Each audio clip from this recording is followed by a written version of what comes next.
السلام علیکم دوستانو، جوړ تکړه په خیر خیریتي د صحت لري اعلان کې ټول جوړ او صحتمن اوسئ. دوستانو، نن موږ تاسو څنګه کولی شو چې مخکې تاسو به معرفی سره بلد دی درلودلو مارګ سافټویر هغه آفلاین و. اوس چې موږ دا ټریننګ شروع کوو دا به مکمل زموږ تاسو آنلاین ټریننګ د مارګبوک کې.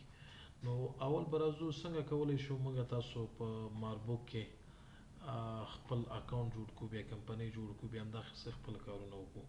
او که ستاسو دوستان ته سافټویر ته اړتیا وي دا زموږ کنټکټ نمبر دی، تاسو کولی شئ دفتر مرکزي کابل، مزار، ننګرهار او نور ولایتونو کې موږ سره تماس کړئ او سافټویر خپل لاسته راوړئ. دا زموږ ایمیل ویب سایټ هم دلته شته دی.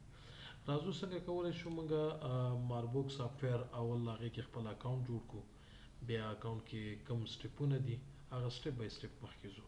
اول راځو خپل براوزر خلاصو. کله چې براوزر خلاص کو ډېر سمپل دلته به تاسو ولیکئ margbook.com. کله چې دا تاسو ولیکو نو دا مکمل زموږ آنلاین سافټویر دی، مارګبوک نومیږي. دلته یو سکرول ورکوئ یا کلوز کړئ، دا صفحه به ختمه شي. دلته دا صفحه په دې ترتیب چې راغله ټول ډیټیل د سافټویر پاخله دي، تاسو ته معلومات یې نه وي. مارګبوک سافټویر چې دی دا انټرنیشنل سافټویر دی، دا په ټوله نړۍ کې استفاده کیږي او دا کمپلیټ آنلاین بیس دی.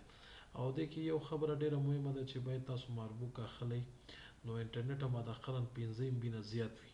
که چیرې ستاسو انټرنیټ کم وي نو بیا تاسو ستونزو سره مخ کیدای شئ او سلو به کار کوي یا زیاتره راپورونه به صحیح کار نه کوي. نو انټرنیټ د تماس ته باید حداقل 15 MB تاسو انټرنیټ ولرئ. مننه.